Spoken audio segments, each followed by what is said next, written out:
मेरे प्यारे देशवासियों, आपने यूपीएससी का नाम तो जरूर सुना होगा।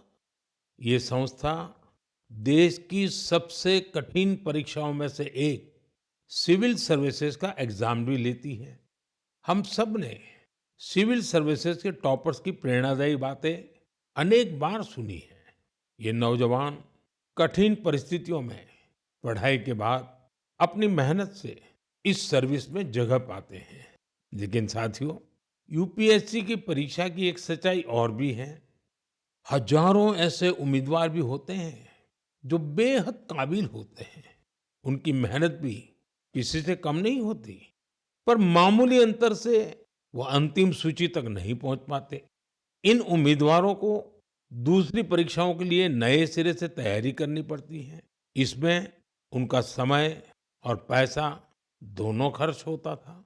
इसलिए अब ऐसे होनहार विद्यार्थियों के लिए भी एक डिजिटल प्लेटफॉर्म बनाया गया है और इसका नाम है प्रतिभा सेतु। प्रतिभा सेतु में उन उम्मीदवारों का डेटा रखा गया है जिन्होंने यूपीएससी की अलग-अलग परीक्षाओं के सभी चरण पास किए, लेकिन अंतिम मेरिट लिस्ट में उनका नाम नहीं आ पाया।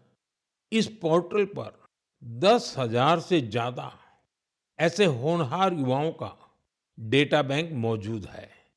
कोई सिविल सर्विस की तैयारी कर रहा था, कोई इंजीनियरिंग सर्विस में जाना चाहता था, कोई मेडिकल सर्विसेज के हर पड़ाव को पार कर चुका था, लेकिन फाइनल में उसका सिलेक्शन नहीं हुआ। ऐसे सभी उम्मीदवारों की जानकारी अब प्रतिभा सेतु पोर्टल पर उपलब्ध कराई जा रही है। इस पोर्टल से प्राइवेट कंपनियों इन होनहार स्टूडेंट्स की जानकारी लेकर उन्हें अपने यहाँ नियुक्ति दे सकती है। साथियों, इस प्रयास के नतीजे भी आने लगे हैं। सैकड़ों उम्मीदवारों को इस पोर्टल की मदद से तुरंत नौकरी मिली है और वो युवा जो मामूली अंतर से रुक गए थे, अब नए आत्मविश्वास के साथ आगे बढ़ रहे हैं।